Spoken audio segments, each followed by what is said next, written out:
right, back at it. Flannel Dads, episode 5. We are conquering Alice in Chains to wrap up our big 5 grunge band extravaganza. That began with Pearl Jam, Nirvana, Stone Temple Pilots, Soundgarden, and now saving the best for last, Alice in Chains, in my opinion, anyway. Aren't you? So yeah, that's where we're at. Like I said, I'd say this is the one I listen to the most, still to this day. Um, Compared to the other 4 by quite a lot. Honestly, like it's pretty regular rotation. Yeah. Almost every one of the albums. I mean, I do gravitate towards Facelift and Dirt. I don't know why. I think those. I mean, they're not saying like they're not the most commonly played, but They are the um, best. Yeah. they just have this like real like first there's a throwback to them because I mean it's like a time and place and it really does sound like a very distinct time that music came out, but it's the themes, it's the lyrics, so many major songs from those 2 albums. Unbelievable. But then I dance around. I mean, I'd say Sap is one I listen to more often than Jar of Flies, but I love Jar of Flies, so I it's listen like to Flies all the time. Yeah, all there's 5 of them really. Even the dog one, I'll find myself just like weirdly craving that album, and I'll just put it on. right. And it, but yeah, the Dirt and Facelift were the main ones, and yeah, I listened to them and Pearl Jam's early, very and Soundgarden. I listened to all of them. I think Alice in Chains probably gets a little bit more play, but not probably as much as you. Um, but I just like to when I'm in the grunge, like when I'm feeling it, I want to hear all of it. I want to Yeah. hear a bit of all of it. But yeah, we'll do this next week. It's not it's spoiler alert. They're my favorite one of the 5. It's there's no question about it. But yeah. Yeah, that I think another part of their albums too. I mean, now that we're kind of reflecting back after talking about the other 4, um, it's really hard to find a bad song or even just a not a great song. Like even like the ones like you don't even remember the name, like when it starts playing, but you're like, yeah, this one fucking rocks. So it's like, I mean, there's a little bit on the tail end of Facelift that sounds very of that time they were coming out of, kind of that because they were kind of glam. If you look at the pictures of them Oh back in the yeah. late 80s, they were like, trimmed hair and shiny makeup, kind of looking like, the femme hair metal bands. And so I was just listening to Facelift before we had this, and it's like the last 1 or 2 tracks. It's like you can kind of hear it's that kind of like Extreme, like the band Extreme, where it's kind of like that funky, kind of coming out of the 80s, about to jump into the 90s Yeah. with that like Faith No More funk kind of element. So it was like you could kind of see they were Still dabbling in working, that sound still working on before, getting out of it, or right, maybe is another way. Yeah. right. Before they found their like lane of like, all right, this is darkness and the more heavy metal sound. And so yeah, that's why I like to just put it on track 1. We're going all the way Let's through, go. start to finish. Yeah.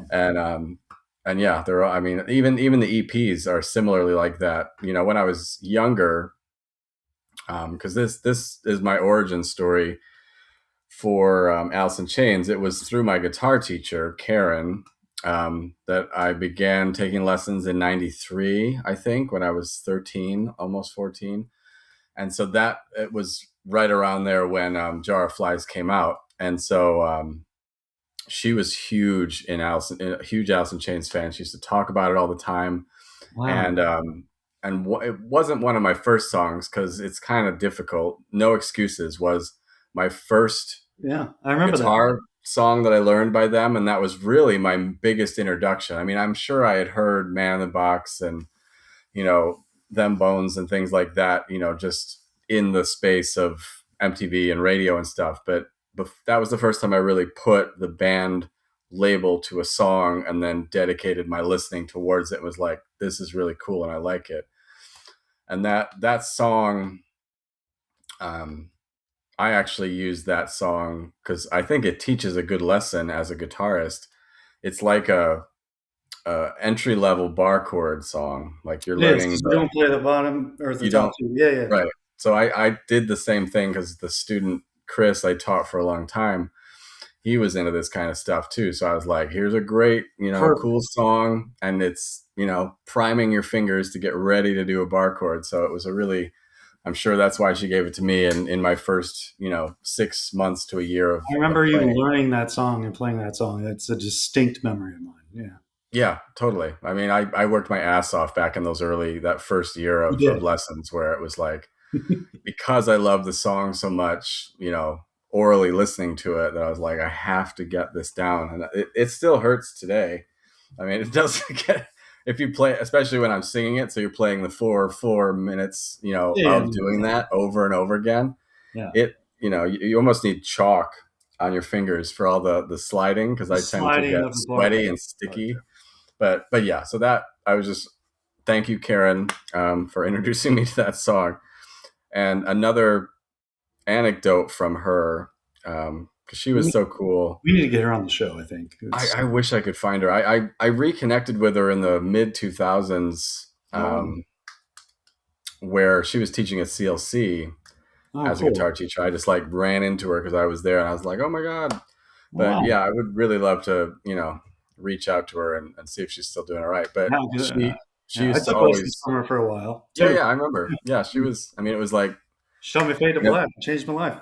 in a basement in this, murky old building in Main Yeah. Street, Antioch. And, but that's how I learned. But she used to always, she used to perform. I think she was married to a guy. And so they would always be performing. And then they would go to Oh all wow. these concerts, like I didn't epic know that. concerts.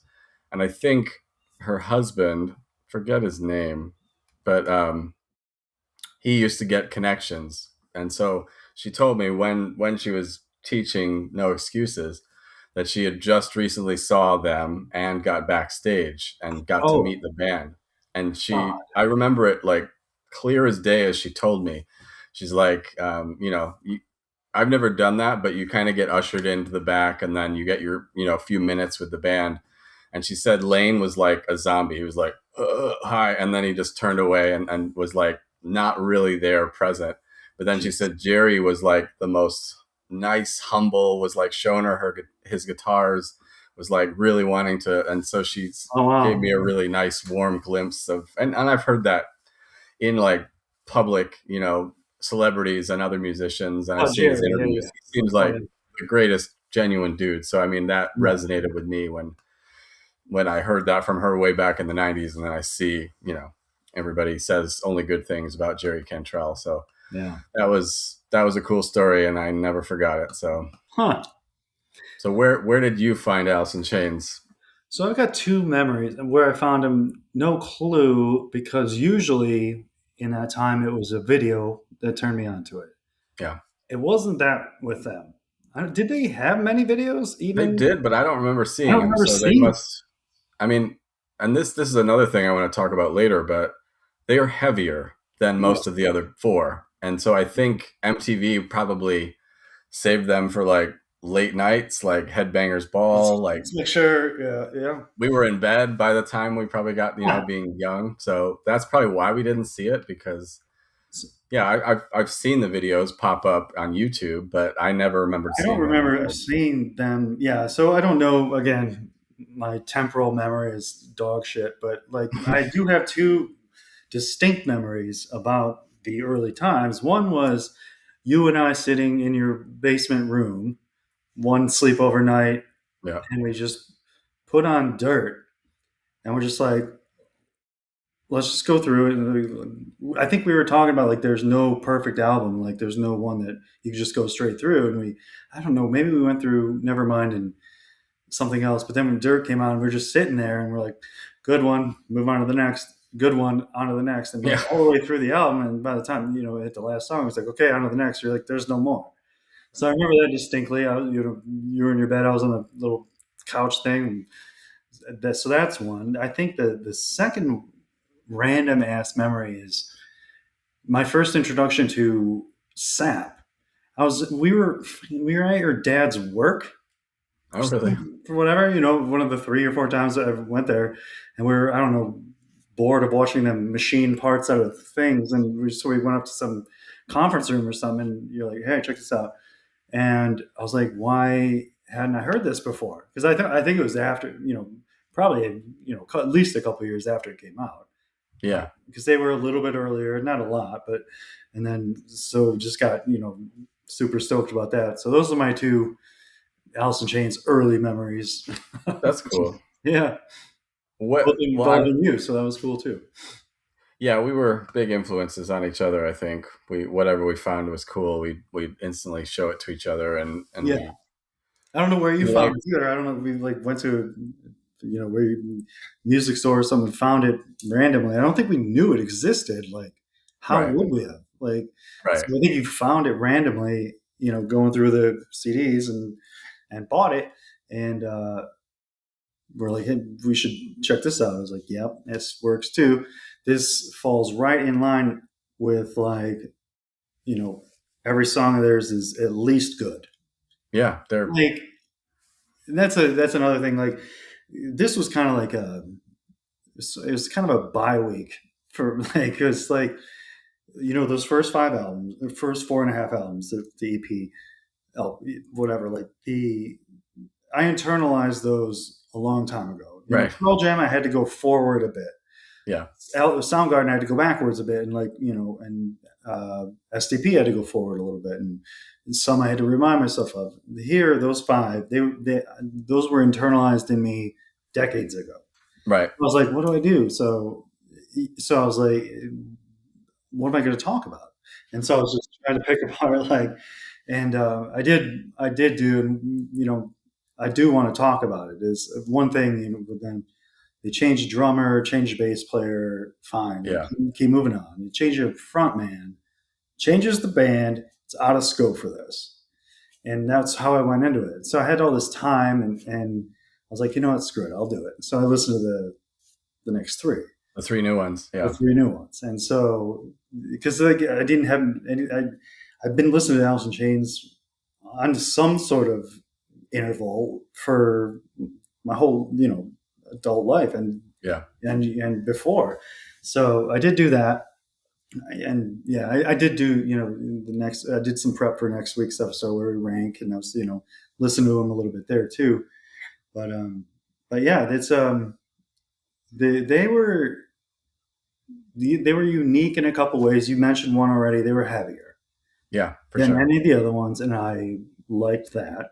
At the time, before during before I'm very young still.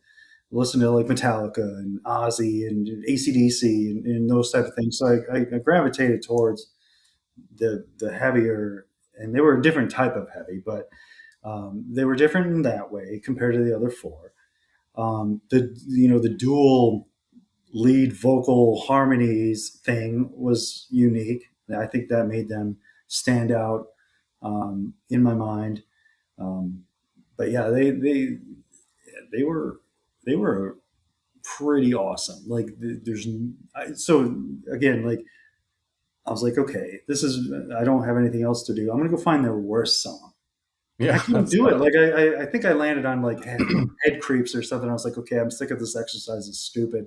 I knew it would be on that album, but they were. I still like them to this day, and I think also I think they aged better than any of the other ones. I think so too. I've heard other people say that online too. Like, Yeah, Alice in Chains is one of my current favorite bands still. Like, so it's like it never got old. it never got old. Yeah, And then going back to their next couple albums, it yeah, the after the post Lane albums, it worked. Like and if they came out with a new album right now, I think it would work. I don't. yeah, It's crazy. So they were different than the other four. I mean, they were all five were different in their own ways, but they had some sort of like a difference in just how I perceive them then and now is the same.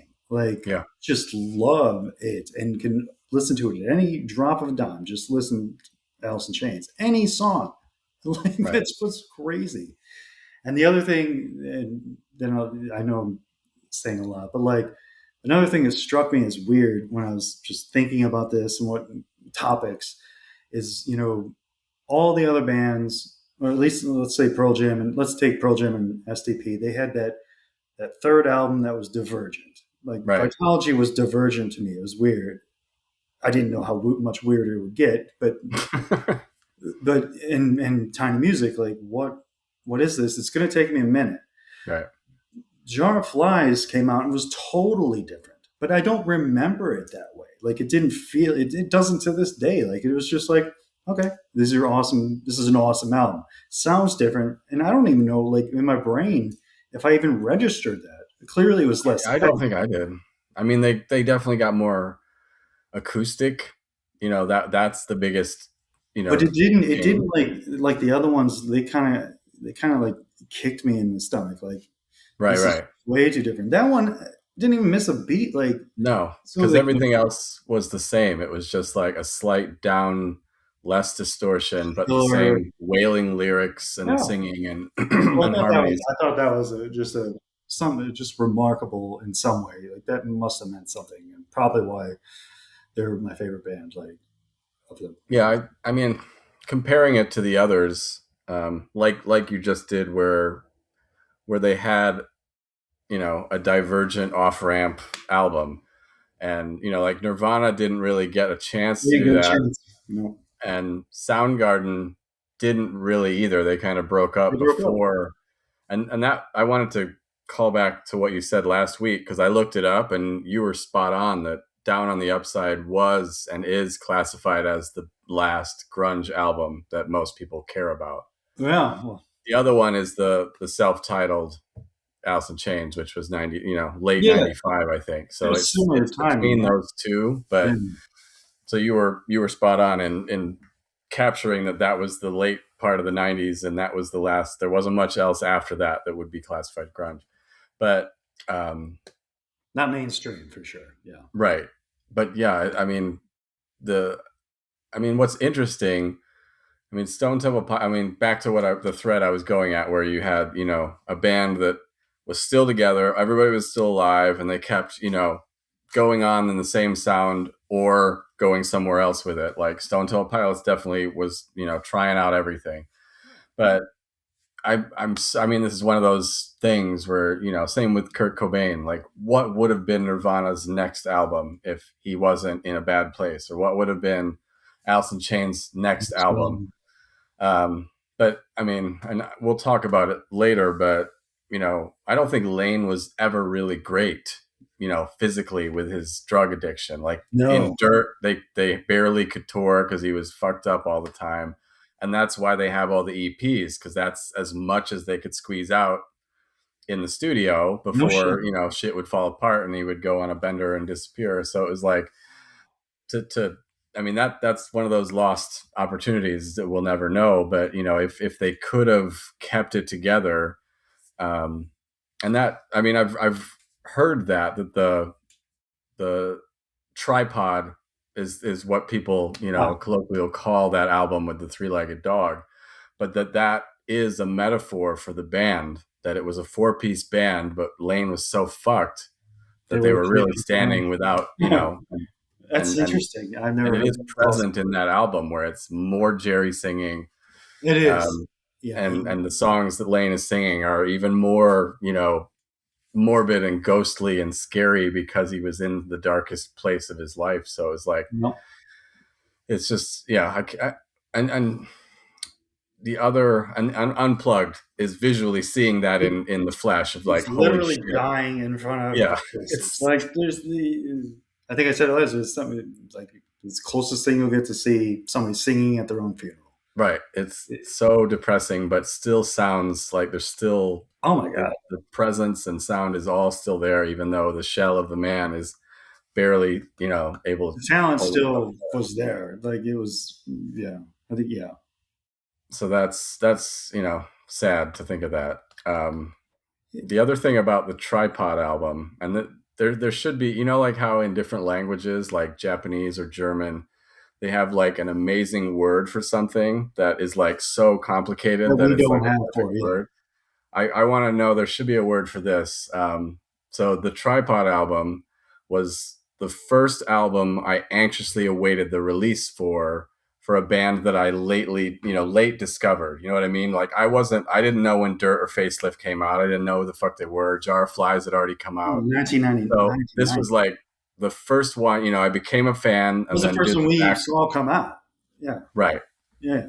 And so I remember, like, we've talked about other albums like Pearl Jam similarly, where Verse and Vitology were like, oh my god, we got to go right to the Vitology was store my and get it. first. Yeah, But I want a word for that because it's like it's, it's a thing. it's It's a thing you always remember. Like that's a like that. There is an absolute emotional, mental connection to that thing. right. Whatever it is, we should make Os, a word for that. Osmosis is another one where it's like Perfect. that was the one that came out when we were like hugely fan of No More No Tears more and tears. everything before. And so when it came out, we're like, oh my God, it's a new one. And it's like, we have to listen to the whole thing right now. So that's such a cool feeling. And I remember that the Tripod album being that, Yeah. for my Ozzy experience deserves with an Elton episode on this. Yeah, we need to talk about Ozzy at some point. James. Yeah, yeah. What else was I thinking? Yeah, I mean, the heaviest of the grunge bands, the band to me that was the most interesting musically, I mean, there's plenty of interesting stuff that all the others have done that we've talked about, Jerry but Cantrell, who clearly drove this bus, like had some really, really, at least new to me. I haven't heard anything like it since, and I've listened to all his stuff, all the new Alice in Chains stuff. He has a unique breadth and depth of abilities, and like will take chances, and like made his yeah, own sound, and like to this day, like there's a song. You see that movie Sinners? yeah, Yeah, he has a song on that that's just fucking totally weird and crazy and awesome, and he's just not afraid. He like carved out his own.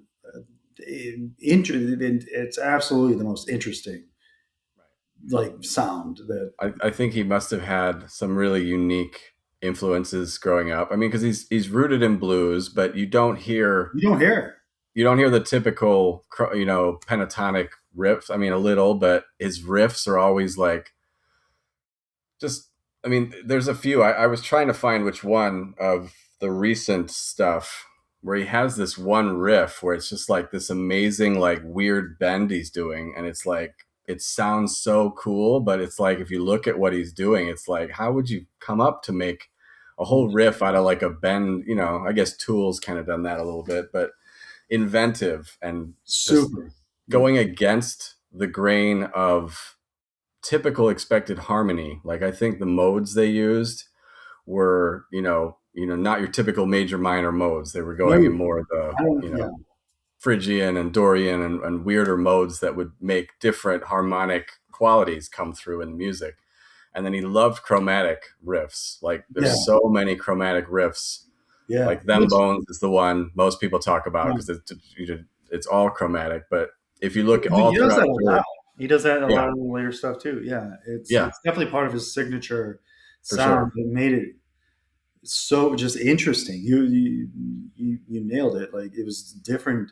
His heavy riffs were they could be power chordish, but they were always spot on. Like Yeah, they were like this. They weren't generic kind of canned power chord riffs. They felt different. They were because they were different. They were not going in the standard what you'd expect, and some of them it didn't land for me. Some of them would. I mean, they did. They all did. But I mean, some of them they went in an unexpected direction, which makes them interesting. Like yep, right. and yeah, they were. And then tie that with with a really good bass player, really good drummer, and one of the best singers of all time. You got something. I You're think cooking with grease there. Like I mean, most bands that make it have the magic that comes together when you get the right people that play the certain way and have the same Yeah. sense of what they want to sound like. But these guys are more than your average because, especially Jerry and Lane, in the way that Jerry lays down the music, and then they both, because they're like co-lead singers. It isn't just Lane is lead and Jerry's backup, because they throughout, even from the beginning. I mean, he definitely Jerry takes more of it on when Lane wasn't able to. But they can harmonize Right. in a way that is like is so natural. Yeah. And It's he does it with the other singer too. Like, and maybe it's just what part of what he is. Like, maybe he can do that with anybody. But like right. the way they worked off each other, and it was different. We Pearl Jam didn't. None of the other bands had that, No, and not at all. that was a unique kind of element to their thing that separated them, as far as I was concerned. Yeah, the way the vocal harmonizations. I talk about this lyrics most of the time. I could care less what they're actually saying. I look at vocals as an instrument, as part of the music, and theirs was the combination, and then they'd break off, and Jerry would do this, and Lane would do this, and then they come back together. That made any average song better. It made it For good. sure. Yeah. No, I know what you're saying.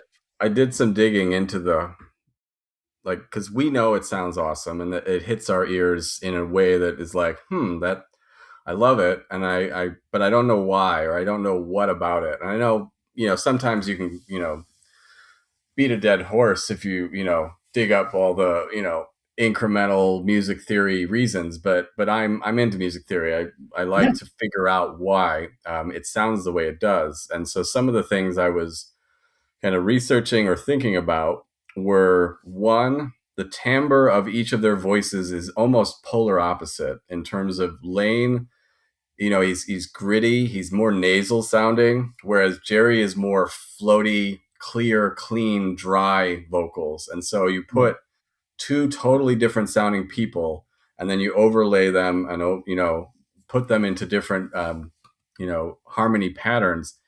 It's it it it. I mean, It, one, I think Jerry was grounding it, with the way his voice sounded. It sounded more of like your standard here's rock the singer, baseline. He and was, then setting a baseline, like right, the foundation, and yeah, and then Lane was this eerie presence. He has a very ethereal, kind of creepy sound to the way his voice would come out, and that was based on a lot of the things he did.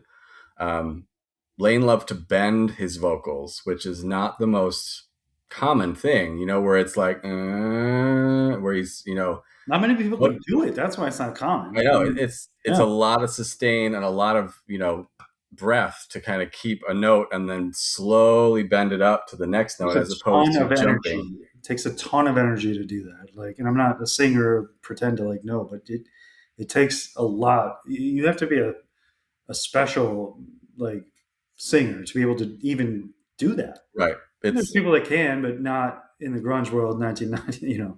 Like that it's was it's tough. I mean, I can sing a few songs of theirs, like Rooster's one that I can do pretty well, because it doesn't go like Man in the Box has always been the one, like, I wish I could do the chorus, but I can't. It's impossibly high and I just can who never can. do it. Yeah, And but yeah, those bends are kind of, I mean, they're not unique to Alice in Chains, but he did it so much, and they're so present across all different songs, that it is kind of one of their signatures to expect that he never just ended a line on a note. It always did, an up or a down, or the wide vibrato is another thing. He vibrated the crap out of his yeah. vocal lines.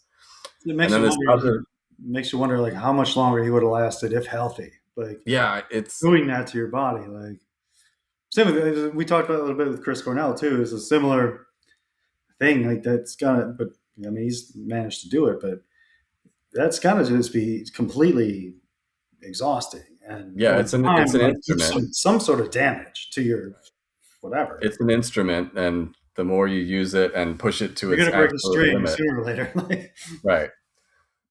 The other thing I had to look up was, it's called melisma, which is a cool word, that's but cool. he does that so much where you fracture a word rhythmically, like like I think it's gonna Oh, rain, where my he's only favorite saying one word. word, rain, but he's going all over melodically, What's it and he called? splits it. Melisma is That's my breaking a favorite. word up rhythmically where you sing different notes to it. And he does that fucking He everywhere. does it Like all the time, everywhere. like the That one's my favorite one. It's funny you brought that particular one up. It's like my favorite. Like, just if I could only have 2 seconds of any song ever, it would be that when he does that in that right. song. Oh, there's endless He does it all the examples time. of it. Yeah, that's another thing not many human beings can probably do. Like, just repeatedly over and over. Right. You blow a tire at some point because that you have to contort again, not And to just like always put that spin on it, which is, again, part of his signature beautiful, choice that he amazing. took with every kind of line he sang. Yeah, "Rain When I Die" is a good example of that because it's everywhere. "Man in the Box" as well, like Yeah, yeah, feed yeah. my it's like pretty. When you start thinking about it, you're like, fuck, it's in every song. Like, so I that's can't wait to one of go the back things. and re-listen to these for the first Right. time ever and like find those and just like, hey, that's a Malaysia or whatever you called Melisma. it.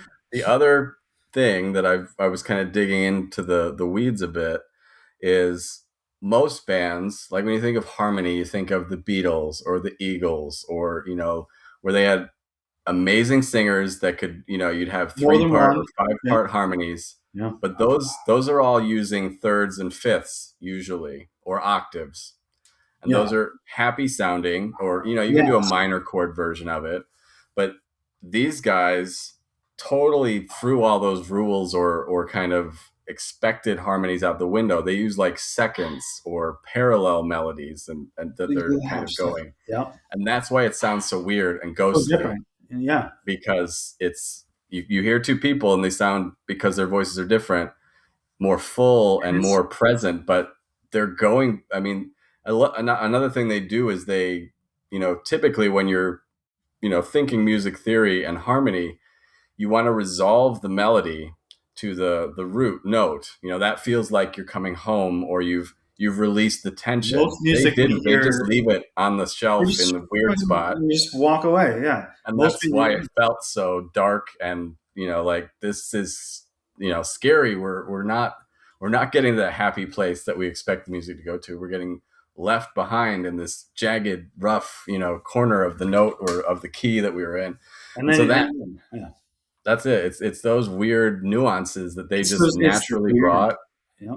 Is and the it weirdness, and that's a good one too. That's I wish I would have thought of that one too. It's just like they'll leave you just hanging, and right. you're like, because all 90% of the music we've ever listened to resolves, Yes, totally. and which is great. I mean, that's It how feels our good. It music. sounds good. It sounds good. It makes you feel good, and a lot of time, but they're just like I'm out, and you're like I need the next one. Let's go. So you're always like searching for a resolution, and sometimes you get it. It's rare though. I need to go back and find an example of one you do. But yeah, that's an interesting nuance that I didn't think about. It's a good The one. chorus is usually where their place, where it would go right into, a major sounding chord, and that would feel like the closest thing to a release or a resolution. But then it tended to get itself all, messed up as it went back into the verse, so you couldn't stay there very long. But it was an interesting thing when I was, because when I've tried to sing certain songs, their dual harmonies fuck me up majorly, because in my head I hear both and I Where do don't you know which which one one do you I'm supposed to stay on. and you can't middle it. You can't find a middle Right. ground. That would sound ridiculous. Like, so you have to choose a lane, and like if you're not choosing lane because not many people can get there. You can if you can do rooster, maybe you can, but yeah, Got yeah. Got Me Wrong is one that I love to play and sing, but this is a good testament to the way they were, in terms of they weren't just backing one another up. They were both equal partners in the singing. And so when I'm singing it as one individual, I want to do both, or I want to get, the spots I liked the most. And in that song in particular, the chorus, I mean, first off, it's weird chords that are not in a key. So you have to really untrain your brain to sing out of, not the expected way you're I used to barely singing. play guitar out of tune. Like I can't imagine singing out of. It's so hard. I mean, there's a few songs where I always seem to my brain wants to stay in the key, and then the chords are like, nope, you got to go jump out of here for a Even second. songs that you've heard 1,000 times that you've Right. It doesn't internalized, matter. it doesn't matter. Your brain still looks or probably has to deal with it, and it's got to be hard. It's really tricky. And Got Me Wrong is definitely one where it's just like, I could sing that chorus, where I'm taking a little of Lane, a little of Jerry, or I take most of Jerry, or most, it's so you can go a totally different bunch of angles and get to different outcomes. So it's really interesting. Um, One other interesting thing I looked up, I didn't really realize it as a thing they were doing or whether or not it was something they did on purpose, but Lane in particular, based on things I read, he attacks the vocals slightly ahead of the beat. And that, what that means, and that's not uncommon, but it changes the feel dramatically. It gives you this feeling that the singing is, right before that one, the 1, 2, 3, 4, and he's jumping in a It little jumps ahead to of it, half. Yeah, and it makes this pull and push with against the vocals and the band, where it's like one is trying to get there and one is pulling, and that's how you get that sludge kind of feeling, or that groove is different. And so if you ever, I'm not a drummer, but I've been interested in looking at, why does Pantera sound the way they do? They had a very distinct groove in the way that that drummer drove the band, interacted with the in the rest of way the band. they Yeah, played against it.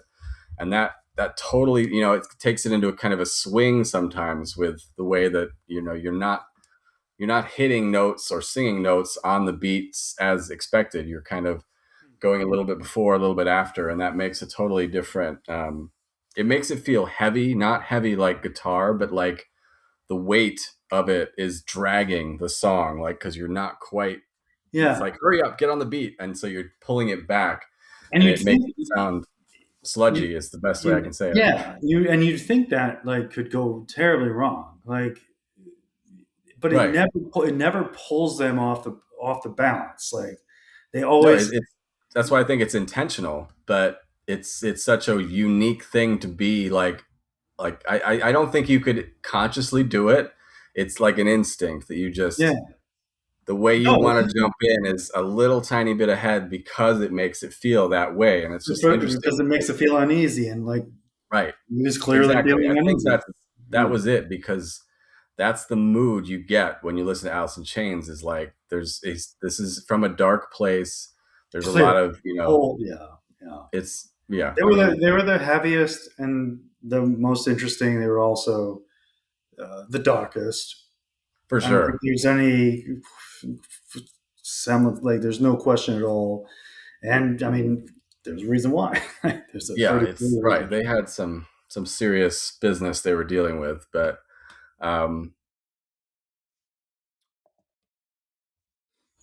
so one thing I forgot to mention, which was, again, we're kind of getting into the music theory of Alice in Chains and I love why it. it's so unique, but I had another amazing memory resurface. This was, were you in my class in high school? Music There was theory, a yeah. music theory class we were in, right? I don't know if you were in there that day, or because we weren't in the same grade, so I don't know if we had the things at the same time. I can't. My That memory's was the totally only class fucked. we ever had together, I think. Yeah. Was it? Do Yeah. you remember the guy's name? I was killing myself before this. He was like an older guy. I think he was the band teacher He was the too. band guy. I knew that. I don't know his name. Little gray hair, mustache. I was trying to go to like the Wayback Machine to like find the old ACHS site and try to look him up, and it all doesn't It was an work anymore. intense class. I probably shouldn't have taken that as a freshman, but yeah, wow. Yeah, You did a good job. I mean, I learned a lot. yeah, yeah. I did too, and but this was an awesome moment. When you, because he was an older guy, and so he was trying to reach us where we were, being 14, 15, whatever we were, and he was trying to teach us a concept called contrary motion, which is where melodies, you have two different melody lines, one's going up while the other one goes down. And so that was the topic at hand. And he was like, I was listening to the radio and I heard this really neat song that was using contrary motion, and it was by Alice in Chains, but I don't know the name. Damn And it. so then all of us were like, fuck yes, like Alice in Chains in this class. And then Nick, who was Nick Van Rush, who was the singer in my band that I was in for a minute in high school, he was in the class too. And so him and I were like, trying to figure it out, like what song would have this thing, which we didn't even really know because we were just being taught it. And but he kept trying to describe it to us, like, where he's like the bass or the lower stuff was going down, and then the thing was going up, and we were like, we thought it was wood Right, that's the because first thing that that came to has mind. the bass line doodle doodle doodle, and then But it there's does go down and the other parts go up, yeah. I'm pretty sure though, because this would have been 95 ish. I think it was again, and this is something I figured out just on my own afterward, listening to again on the self-titled album, because that one's got, two guitar parts, and they do kind of do that. They do kind of go, one goes up, one goes down at the same time. But anyway, so he was like, I don't know what it's called, but bring in your CD with wood on it, and we'll play it. And so this was my favorite, one of my favorite high school memories. So we did that at the end of class, and he was cranking it to listen to it, and he was like, "No, this isn't it. This isn't the one I heard on the radio." But then, right as the bell rang, the chorus hit like full blast, like "Into the Flood Again," and we were all walking down the hall, and it was just like fucking epic, like moment of hearing Alice in Chains blasting through the halls as we were leaving the class, and it was like one of those like Ferris Bueller type memories that I'll never forget, and a moment that was just so Oh amazingly man. cool to have one of my favorite bands' favorite songs being blasted in my high Last in school. high school. Yeah. No, So well we need to find out who he was, is contact him, bring him on the show and tell us about what the one he I was hope thinking he's still was. alive. He was old then, That so I was mean, that was 30 years ago, yeah. That it's very unlikely unless he's 100-year-old we'll go plus find his guy. But nursing home, we'll roust him out of bed and talk yeah, about I'll find his name. Saints. I have a yearbook somewhere in the basement, so I will be able to find I'm his name. surprised I don't remember his name because that was one of the I more know.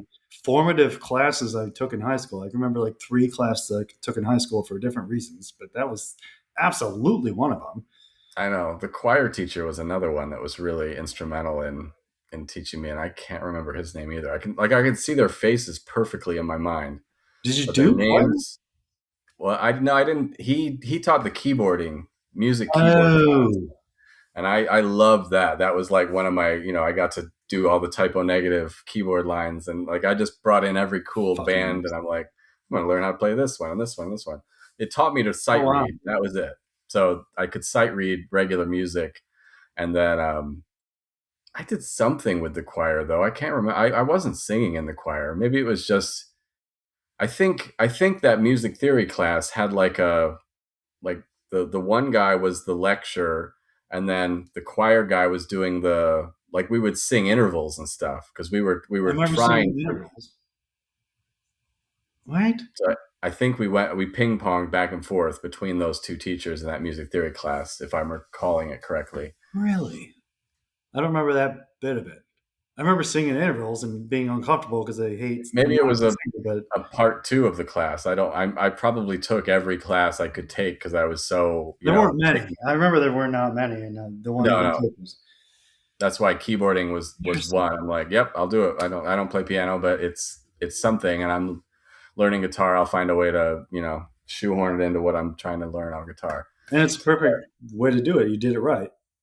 Yeah, It yeah. No, wasn't what like, and I'm like, Zach likes when I play the guitar, and I'm just like, let's learn how to play piano first, and like learn music theory, like learn what these things are because it's way easier on piano. No offense to piano, I understand.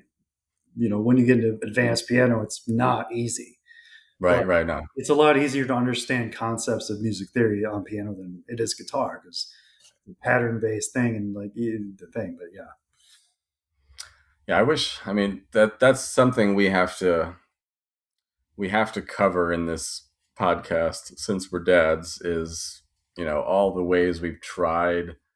I mean, one, introduce them to the music we like. I mean, I think we do that pretty easily. It's they're pretty open to anything when they're little, but I've really wished I could get one of mine to be into music, to play an instrument, and they're both young. I mean, I didn't do it till eighth grade, so I guess Max's age was when I started being like, and it was that Miss Hook. I remember her. She was in oh the shit, the upper grade. Because yeah, we had a guitar class, like a guitar lesson. That was my first time touching one. I'm like, yep, I need to fucking do this thing. And I remember Miss Hook. Yeah, she yeah, was she was like a gym teacher or something too. But yeah. so that was my first like awakening that I had music inside me and it had to come out through an instrument, and the guitar was the one. And then, but I've I've tried to tempt my kids. I mean, yours are still young. You might still have some luck, but I I've mean, got when they're twin that sisters, little, but yeah. they'll believe anything you tell them. Like, but they don't have the capacity to do much at the early ages yet, other than sing. I think they can always sing They can scream their freely. And faces off. Yeah, I mean, yeah. Yeah, singing. That's an interesting way to put it. But yeah, yeah, no, mine. Yeah, I haven't pushed like it on him hard. I'm like, you know, I'll bring him in the car and we'll be like, "Can Daddy listen to one of his songs?" No, I want to listen to fucking, whatever. Zoe's like Taylor Swift and Zach's like, you know, whatever. And but a funny story, and this maybe could lead to. So every now and then I'll get to play one for Zach, and I'll be like, "Do you like that one, buddy?" He's like, "No." It's like, "Oh." And then every now and then he'll get one. And I think and anytime he's like, "Yeah, I like that one," I put it on a little playlist for him.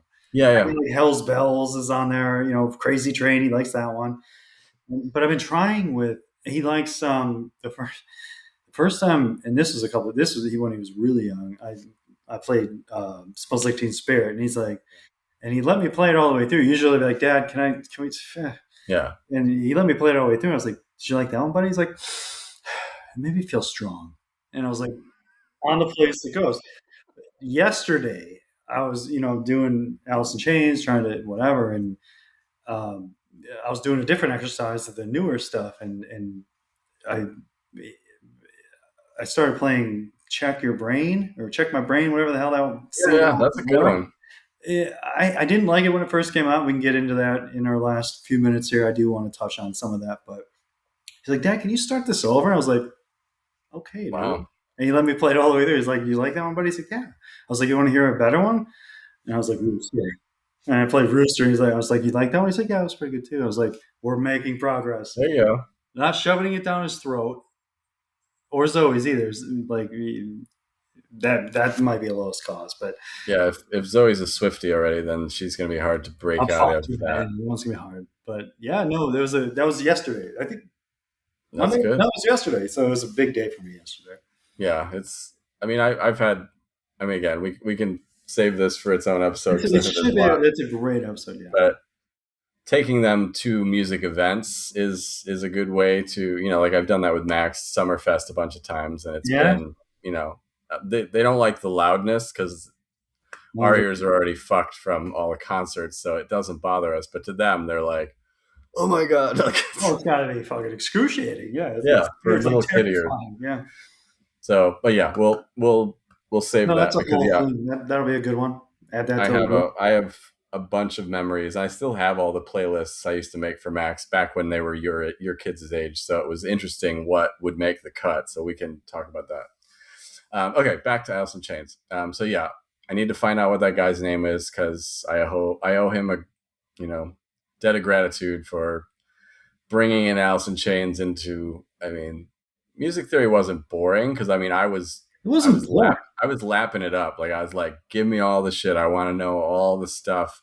Because Karen, the guitar teacher, was Not a music pretty theorist. informative He with the theory, knew. but not heavy handed with it. Where like some teachers are like, you must know all these modes and scales and She time wasn't like signatures and she was just reading. teaching you to play the instrument the way the instrument needed to be played. Which but I didn't take his lessons with her as long as you did, but we didn't really get into any of that. It was just like how to properly go from the A minor to a C, and like how your Yeah, fingers yeah. should work, and like how your strumming should work. Yeah. But you had me too. I mean, I was teaching every time I learned it. I would teach it to you and say, "This is pretty cool. You should do this." And then You so tell me a you pentatonic scale. secondhand lessons. There, that was like But I asked her for it. I was like, yeah. it would be rooted in, this is the solo I want to learn. And then she'd be like, okay, that's a Dorian mode. And what does that mean? I don't know. And then she'd show me or intervals were a big thing. I remember her teaching me like all the thirds One of and the modes back then. Interesting. yeah, yeah. I I didn't start learning totally that remember her till like doing the modes with me. I didn't start getting into that till like COVID. Yeah. Like Well, yeah. it was, Never- like I said, probably the songs I brought because, and that the way that I Within- learned with her was how I ended up teaching my other students. I mean, you have to, I would never want to take lessons from someone that just said, today we're going to learn this shitty song that you don't like. Like, nobody would come back another week. And so she always I'm said, not gonna spend $30 for 30 minutes of right, that. Get the fuck out of to here. learn some shit that you don't want to play. So I always, let my students, what do you want? What do Yeah. you want to sing? Or She what did do you that want to for play? me. Bring me your list.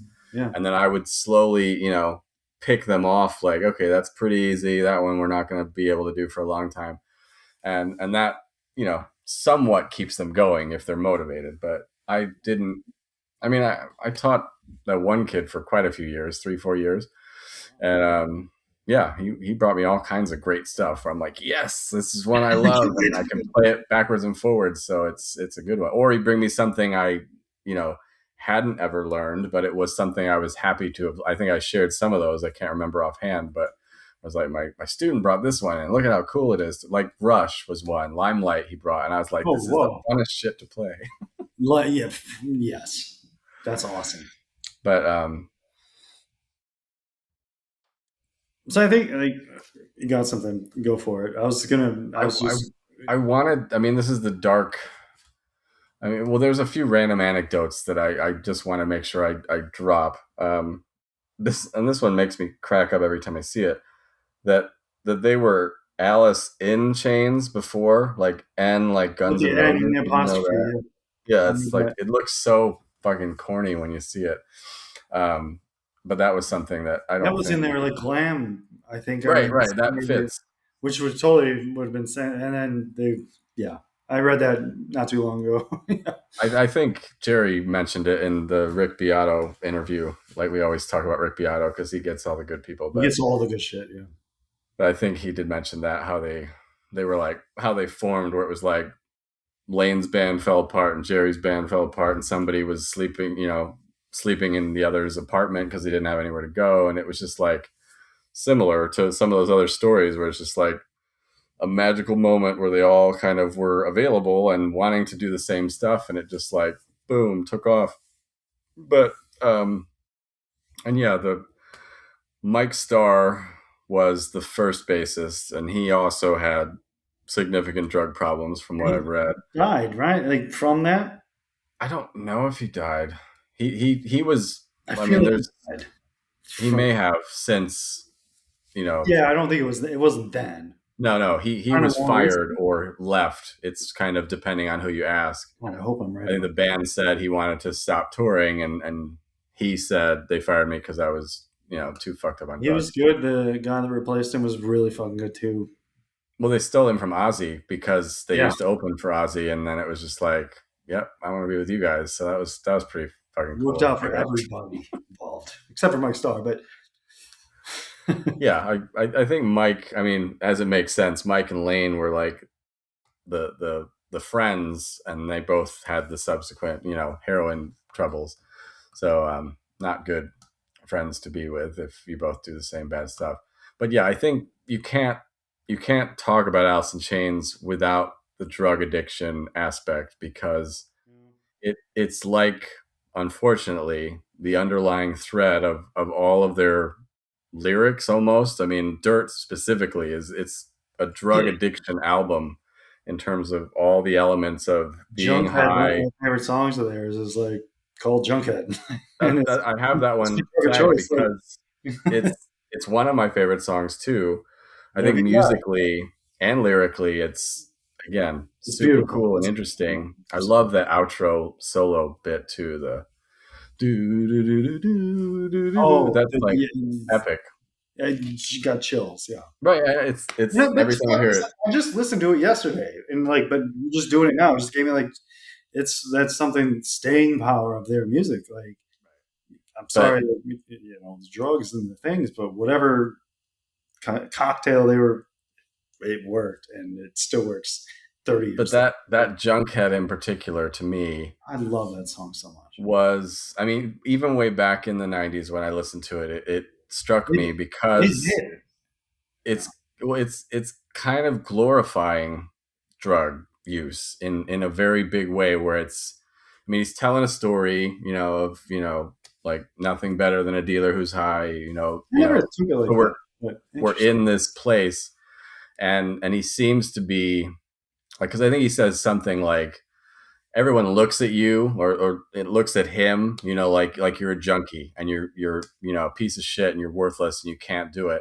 But in that song, he says it ain't so bad. Like you think I'm like that, but I'm doing fine. I'm doing well. I'm living it, like kind of like a functional alcoholic is kind of a term that people use where people can seemingly find a balance between Sure. their crippling addiction and their regular life. And they seem to find a medium where they get just to the right level of fucked up that they can function. And some people, I've met people that are like that, where they're pretty dull when they're not. And then when they are in their, couple vodkas early in the day before they finish a whole bottle, then they are flying high, the most social, the most, present, able to do all sorts of, work stuff, or, all kinds of stuff. So it's it is a thing, but again, I think it's on a declining scale of how Yeah. long that How long you can function, maintain it? Yeah. and that's what that song always kind of brings to light, is in that moment Interesting. he thought he could keep doing the fun heroin and continue being a Survive. rock star, and it didn't last very long past that before everything fell apart. And so that's kind of the sad legacy of him and the band and grunge in some capacity, because I mean, this was kind of like the Kurt Cobain was the first, big, like, obviously had a heroin problem, killed himself while being strung out and by himself and isolated, and like, a, That was the first. This was the second, right? and when you have a second, you're like, all right, there's something going on here. Like And there's a when you get trend three and now, four and five, and you're like, well, fucking, right? that's weird, but And weird for then everybody. Weiland was later, but is same kind of like, so grunge had that stigma of being attached to serious drug addiction, and that, then seems to inform, that's why the sound kind of came out. That was where they were coming from their, wet, drippy Seattle basements, shooting up in their flannels. Like, so it all kind of became that image, and Yeah, that is just, I don't know. I mean, I'm glad they gave us the music while they were suffering, but again, it feels bad in a little bit, like they should have been helped, and that's where I feel the sympathy or the missed opportunity, especially in a band. And again, I don't want this to sound like Alice in Chains should have done more, or Nirvana should have done more to help, them not to get to that point, because of course these people are not always friends. They're not always like in that capacity to take care of somebody like that. right. There's But no help back then. Like, who's gonna dare? Wasn't gonna, like, who's gonna help? That, like that. I yeah, don't know if help existed.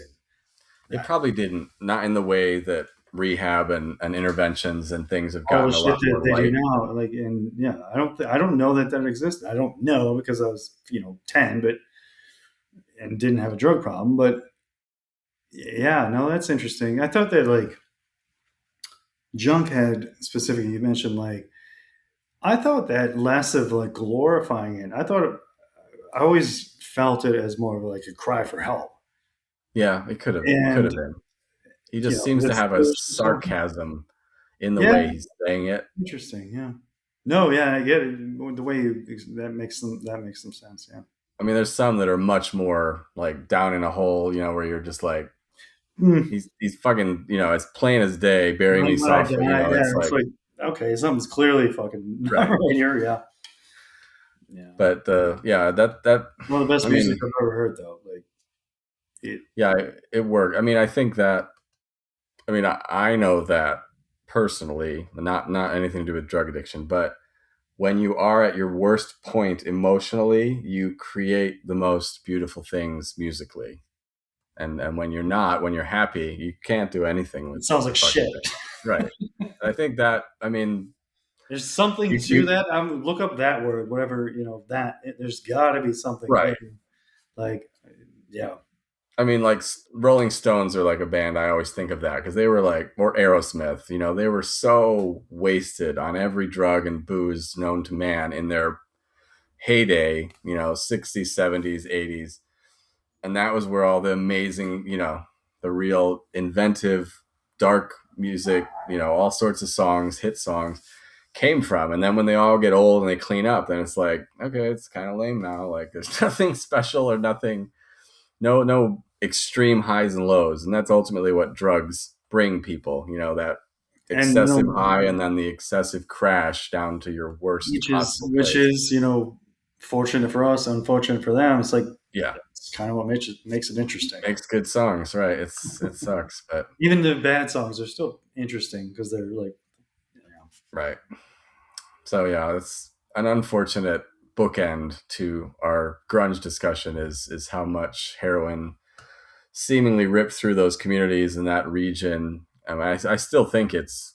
I mean, I only hear bad things about Portland and I was in Spokane, Washington for a conference last year, I think it was. yeah, And holy shit, it's depressing. There's homeless needles everywhere. Like it is so bad. Like just yeah. young kids that are just like laying out under bridges, like in a main downtown of a pretty decently sized city. So I mean, I think that Northwest, I don't know if it's the climate or what, they've always had that, and that these guys were just kind of sort of lucky enough to No, break out of obscurity and become famous musicians that for a told that minute story until they didn't. until right it didn't last long. But again, I wish wish there was a time machine and you could go back and you know give him a helping hand early enough before it Somehow, gets to that point of no return. right? Because I mean, and his death to me is the worst because he was in like complete isolation. Like nobody. I mean, I'm not even talking like the band. I think they knew he was just done and he had just gone off. Like I'm done, guys. I'm not doing this anymore. But even like family and friends, like because he died and they didn't find him for like weeks. Like that is so depressingly sad that No, somebody could be that on their own with nobody to check in at all. Like that makes me incredibly sad. And I think Kurt was similar. Like or something. even though there's a bit of controversy with did Courtney Love shoot him or give him the gun or try to make it happen because he couldn't get better. But yeah, it's tragic. Yes. Um, okay, so we didn't yet talk about the new stuff, so I do want to give a few minutes to talk about that. William Duvall is the new singer that jumped on board in 2006, I think. So they did have a pretty because Lane. I think they stopped doing stuff in '96 ish. I think that was when Lane really just unplugged was one of their last performances, which was in '96, I think, and then died in 2002, and so they were you know in a long hiatus from Yeah. '96 probably until the new singer joined in 2006. The new album, And the first album came out in 2009. So I don't know if they started like touring oh, that again that could be, yeah, you're right. I think he started performing earlier with them because because I was actually he toured with he had a band that toured with Jerry on his solo stuff. Yeah, yeah, that might be it. That's all the things, and that's the one thing I do want to. I have to get this out. Is like when they first were like, okay, Alice in Chains is coming back with a new singer. I'm like, get fucked. Get no. Like, let's get no. And I was like, okay, you're just gonna pick up some, whoever the best Alice in Chains cover band singer and bring him Right. in with that Marky Mark movie. But that's not at all what it was. And I'm embarrassed that I didn't know this until like last year.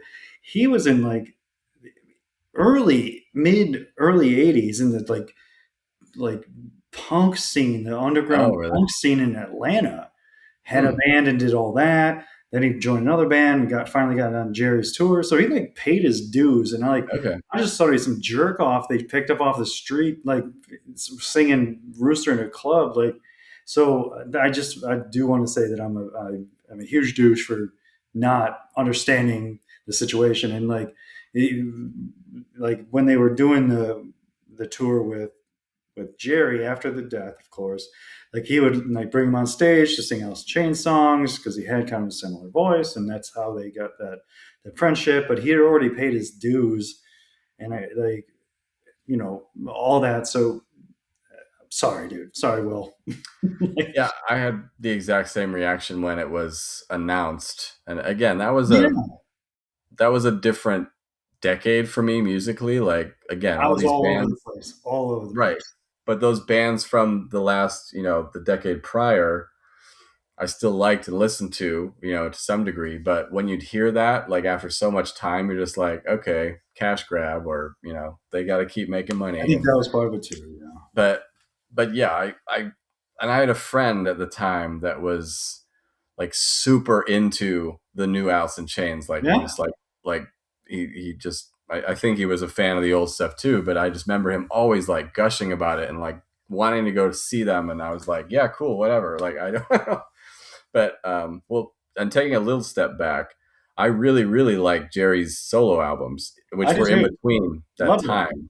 Yeah. Foggy Depot was 98, and then Degradation Trip was 2002. I Dude, listened to the hell out of that. I listen to show those two. I love them. I still Yeah, do. Like they're still in the rotation.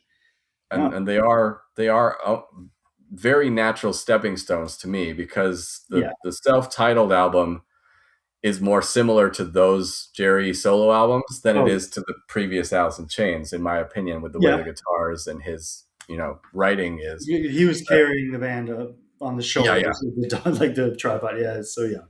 And then, but from those solo albums, I think he does mature and expand quite a lot in these three albums. Where, like, also, I mean, vocally, I mean, I think he sounds better than ever in some of those newer songs. The And I mean, the one thing that I do enjoy William Duvall's voice. I saw a performance. I think it was the first performance he played live with the band was at the band Heart was doing a big like fundraiser or some shit. I don't know what the context was, but Alice in Chains came and they had William as the singer and they did Rooster, and he kind of nailed it. And it was yeah. like that was the first showcase moment of like everybody Really? like this guy. He might be in our band now. Like so they hadn't quite announced it, but that was like the first proof that he could do it. And then I just saw a clip because once you start watching anything on YouTube, you get here's a bunch more of that same shit. And so it was him doing Man in the Box, and it sounded exactly like spot on, like Yeah. the No, chorus. he's got a. So my journey with it was, the 2009. I think Check Your Brain came out, and I didn't like it. And then the other one came out, the Your Decision. That was I the like two that radio one. Yeah, songs. And I was like, that's actually a cool song. Doesn't sound like Alice in Chains to me, but not really. after I really didn't like Check Your Brain for some reason. I don't know if it's the lyrics. I don't know what it was, but I was like, no, I was all over the place then in music. But and then I heard Your Decision. All right, I'll give it a chance. So I listened to the album in probably 2010, and I was like, oh fuck, that kind of works. I was Hmm. like I wouldn't have picked Shake Your Brain. There's 5 or 7 other songs on that album I would have picked before that one to put on sing on the radio, but was like, that kind of works, but I was still like weird and pissy. I was like, how dare you replace Lane Staley? Like, if you're gonna keep Alice in Chains going without changing the band name, Jerry, you do the vocals, Right. just do it yourself. And you know, that was an idiotic thing about now because, um, but yeah, I went back pretty recently. You know, I caught the article a couple of years ago, like I said, about his background and like learned about, you know, just had a lot of respect because he's like really respected in music. Well, That's cool. I didn't know anything I about him. didn't, That's yeah, I cool. didn't either. I just thought it was some whatever, and so I was like, all right. And I started listening to the other two, and they're fucking good. Like they Yeah. are, and they sound like Alice in Chains because you know Jerry's driving a lot of the instruments, you know, and they're good. The second one's a little bit heavier. A lot of people thought it was a lot of people thought it was like too morose or too bleak. I didn't think so. I thought it was. I thought I liked it. I like it a lot. The last one, I think they swung for some hits on that last one that I didn't really love. But there's still some stuff that's just it's still Alice in Chains, and like it's not Alice in Chains, but it sound. I respect it because what came out that was better in 2009 or Yeah, exactly. 2013 or 2018? Like, what the fuck was I doing? Like, there's Right. nothing better that came. I think Chevelle might have had somewhere early in there had a cool album, but like realistically, and I'm just like, so I went back and kind of got in, and you know what? Those three will enter the rotation, Yeah, yeah. and I I got a list of I got a list of things it's going to kick out. No Code, yeah. Feel, Binaural, Riot Act, Avocado, Backspace, or Lightning Bolt, Gigatron, and Dark Matter. That's 9 Pearl Jam albums. Right, right. Okay, it's absolutely better than Shangri La Di Da, both of the self-titled Stone Temple Pilots albums Yeah. will not be able to make it through. And their last one, I don't even whatever, Perdita. Yeah. Perdita, and you know even the last Soundgarden album, which I loved, King Animal, like that'll be in there Yeah. too. But like you know, Cage Match. I think the Alice in Chains were more interesting because Jerry's still doing Jerry things, and he's getting good at it. I mean, he's always been good at it, but it's just interesting to listen to. So, Incesticide, bye. Like this replaced that, and you know, it's Yeah, good. I would say I mean, I haven't I've given all three a listen at least once or twice each. Some tracks a lot more than that where I've come back and forth to the same similar I'd track. like to know which ones those are at some point, just to kind of Yeah, yeah. they're not embedded in my brain, None of so them none of them are like roosters that'll like right. live Well, on those forever. But there are some that are more better than like not better, but more yeah, yeah.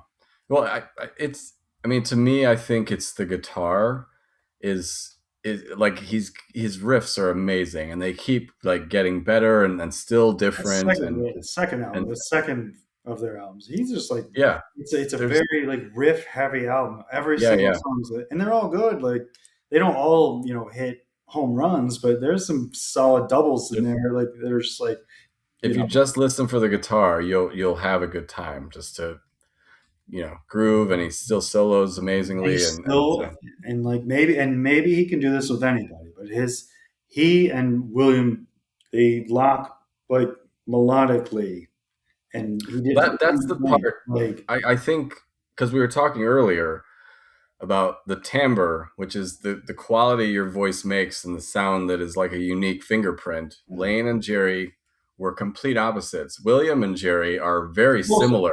closer, So yeah. it's like you said, a tighter matching, but it also to me it's hard to discern which is which. I At some know. of the songs, they Yeah. sound really, really close in the sound of their voice, which is that's a good thing in most in a Oh, non Alice in Chains scenario.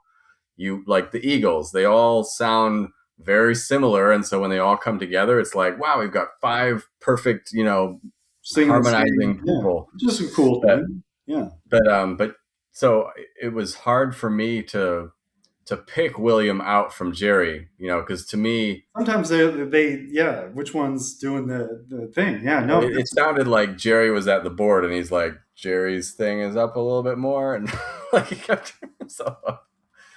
But again, that's probably like we were discussing with the instinct or sensibility of Lane and Jerry in those early days. They weren't, overtly thinking we're gonna do weird interval melodies or harmonies, and we're gonna, buck the system of what all other bands typically do. They just did it, and it just came out natural natural. because that was the way they were built and the way it came out of their mouth. These guys are, mature musicians. Like you said, And if forever, yeah, Duvall's been in all sorts of stuff before this, he's played with bands and bands and all sorts of musicians. yeah. And so he has that more expected, refined ability to meld with another singer's voice and match the pitch exactly. And that's probably part of it, which, Yeah. sounds like a tighter, more, fused band, but again, it's not the wonkiness is the wrong word, but the unpolished nature of the way that the early stuff was, because They probably had even to when work to get even to when Lane and Jerry were singing the same note, a different. it was a different way. One was a little bit more vibration to it, or maybe they weren't perfectly matched on pitch, and it was just that slight edginess or That made them their sound. Yeah, scratch that that made it kind of be so different, and it gave that extra layer of despair, and this is of another world because this doesn't sound natural, and that kind of weird vibe that just came out of it. So that aspect is what I see missing. Again, it's not, yeah. you can't manufacture it, is my point. You And can't. You were never going to replace Lane Staley. no, That's insane. Like and they try, and they like. It didn't feel like I'm kind of surprised at how much I like actually enjoy it right now, like current state. So and but I think that's an awesome thing. And but yeah, they were never going to replace Lane. They replaced him with someone who they could work with and make yep, those things happen. And they probably had to get in the lab and tune, right, do the thing. I don't know. It was enjoyable. I think that before going back and listening to those, and I was prepared to do this exercise like a new lead singer, out of scope, out of mind. yeah, And that's how and it's when I started like preparing for next week's episode. Spoiler alert: Alice in Chains is gonna be number one. That was before going back and listening to those, and like that, yeah. like just it kind of like it just solidifies that I made the right choice, and that's Well, I consider them like an encore type of a perform. Those albums. yeah. Well, I was expecting it to be like a tribute something, but it wasn't. It was they had their own albums, did their own thing, Right. and I respect them for it. I was pissy in the moment. I don't know if I was just I don't know but I just wasn't in the right space. But yeah, no, it was definitely an encore, and that's a great way to put it. Yeah, Yeah, that's the way that one in particular felt. Um, and so yeah, I think there's plenty to love. I mean, especially like I was saying, the Jerry Boggy Depot to Degradation you trip throw to that in then, there too, and then you throw in like you throw all this together in one like big basket. Throw Mad Season in there, like yeah, yeah, I mean, Jesus, that's impossible to beat. right. Like, um, That's another idea that I was toying around with for a possible future um, episode, which was um, all the songs that these five bands released that weren't on an album, and then put all that body of work together to what talk, the hell like am the I? soundtrack stuff, the tribute stuff, the EP or those single B sides like Pearl Jam like to do, because there's a huge collection from all five of these, and then the Amazing. other is the super groups or the branch offs like the Mad Seasons and you Temple of know the Dog, yeah. Velvet Revolver and all Oh, the other things that kind of came. So I was compiling a list, and I was like, yeah, there's a lot of There's a ton. both of those things, so we can One bring that those one up. that sticks out that I do want to slip in here at the last moment is "What the Hell Have I" off the Last Action Yeah, Hero soundtrack. Like that's we'll have to amazing pick. song. Like how the fuck didn't that make onto an album? Like, I know and they there's did another two one that I on heard. that. Yeah, They had two songs on that soundtrack, which is kind of odd. yeah. But yeah, we'll have to pick We and have choose. to. We have We to. need the soundtrack episode as well as the off album, hits, and then Yes. Yeah. There's a the lot. bands that There's a they ton there. yeah. Yeah. All right, cool. This So new yeah, one, I knew. Yeah, this one was. I knew this one would be easy, pretty to yeah, talk about any of these topics, and I knew the drug and the stuff would come up, and it'd be hard to kind of get through. But musically and just how I felt about them then and now, this was an easy one. This was yeah, for easy. sure. Good way to end this 5 episode run. So we will. Yeah.